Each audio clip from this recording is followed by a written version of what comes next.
Sunnahfollowers, protectors of the Sunnah, Sunnahfollowers, protectors of the Sunnah.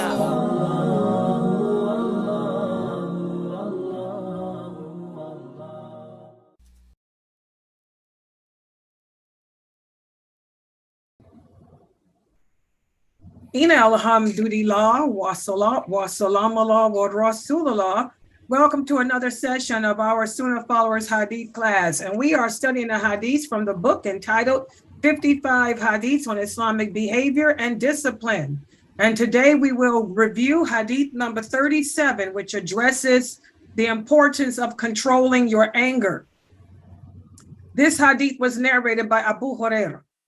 He said that the Prophet sallallahu alaihi wasallam said, the strong man is not the one who can wrestle well.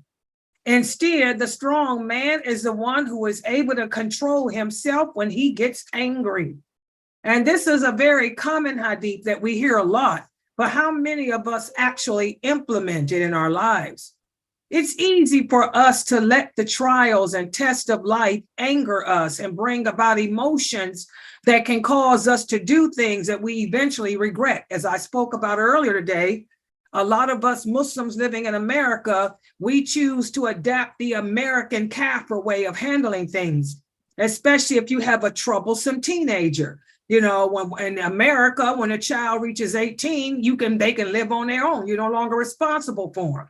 So how many of us get angry and throw our children out the house, especially our daughters? This is not Islamic. It doesn't matter how old that child is. You know, we can't throw them out the house. We get them married. That's the way we do. But a lot of us, due to our inability to control our anger or our emotions, we end up transgressing the limitations of Allah. And then when the angel of death comes and takes our souls and we find out that we're going to hell, because of that, we're like, oh, I didn't know, everybody else did it.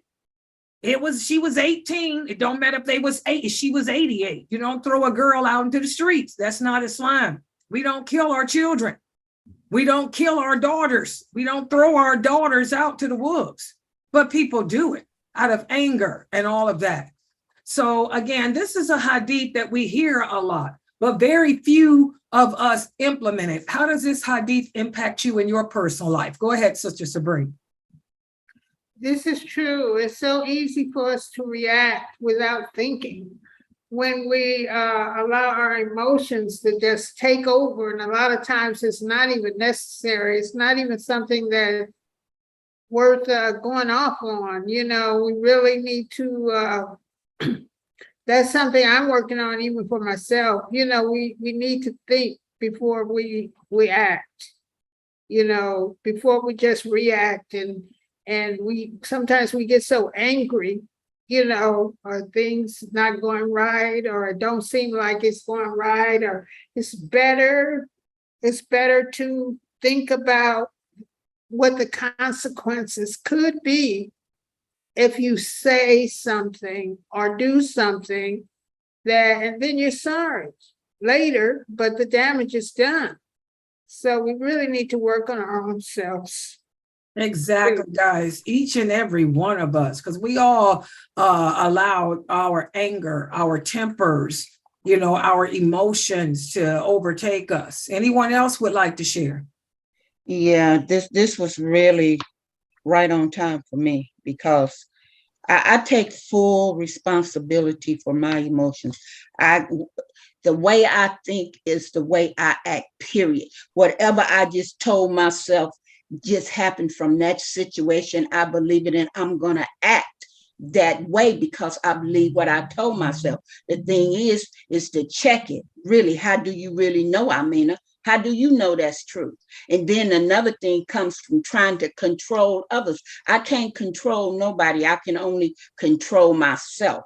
So this was really a good hadith for me to remind me to check that thought, Mina, because that thinking is what told me you deserve for me to make the mess out of you right now, period. Yeah, it seems like all these hadiths that we've been going over for the past 2 weeks, and the lectures too, because these are the lectures. I don't know what the lecture is going to be. I mean, until I sit there and do the PowerPoint up for the next day, it takes me a while to think of it. But it seems like everything is hitting what we all need to hear.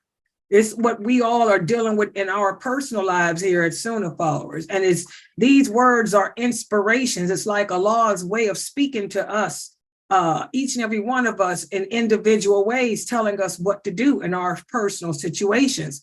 These hadiths are helping me deal with the most trying time of my life right now. I know they're helping Sabrine, they're helping our Fresno. I really hope that these hadiths are helping you all, that you all can see that Allah is trying to tell us all something, from all these hadiths we're reviewing. This is the karamat. This is the miraculous occurrences that Allah sends to the believers. He'll send messages, to us through reminders such as this. These messages impact us in different ways in our personal lives, but they're helping us to deal with whatever drama is going on in our lives. So I really hope you guys are benefiting from this. Is there anyone else with anything else to add? Okay, I want to thank everybody for joining and participating. I want to remind everyone, don't forget, Dr. Jamali will be here at 6:30 a.m. for the morning Adkar, inshallah. And so please make sure, for those of you listening on Facebook, that you join us here in the Zoom room so you can start your day off remembering Allah.